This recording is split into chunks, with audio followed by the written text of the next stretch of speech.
Nasa kote ng mga operatiba ng pulisya ang isang miyembro ng kilalang Fernando Criminal Gang sa bisa ng warrant of arrest para sa kasong murder sa isinagawang operasyon sa San Miguel, Bulacan. Nakibalita dyan si Patrolwoman Mildred Tawagon. Timbog ang isang suspect na may kasong murder sa ikinasang operasyon ng San Miguel Municipal Police Station, katuwang ang Bulacan 2nd Provincial Mobile Force Company sa Barangay Santa Rita, Matanda, San Miguel, Bulacan. Kinilala ni Police Lieutenant Colonel Joey Louis B. Vilaro, hepe ng San Miguel Municipal Police Station, ang suspect na isang lalaki, 40 anyos, walang trabaho at residente ng Centro Zone, Barangay Pulong, Bayabas, San Miguel, Bulacan.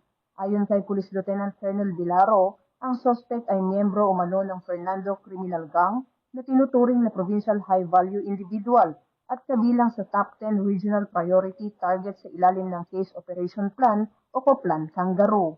Bandang alas 5 ng hapon ay tuluyang naaresto ng mga otoridad ang suspect sa bisa ng warrant of arrest para sa kasong murder na walang inirekomendang piyansa.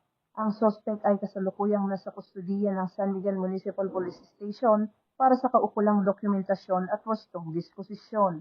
Tinitiyak ng Bulacan PNP sa ilalim ng pamumuno ni Police Colonel Angel Garciliano, Acting Provincial Director ng Bulacan Police Provincial Office, na ipagpatuloy nila ang mas pinaigting na operasyon upang masiguro ang kaligtasan, katahimikan at kaayusan sa buong lalawigan.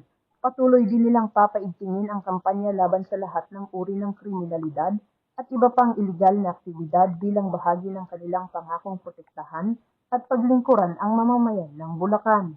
Mula dito sa Bulacan Police Provincial Office, ako ang inyong PNN Correspondent, Patrolwoman Mildred A. Tawagon, alagad ng batas, tagataguyod ng Balitang Pulis.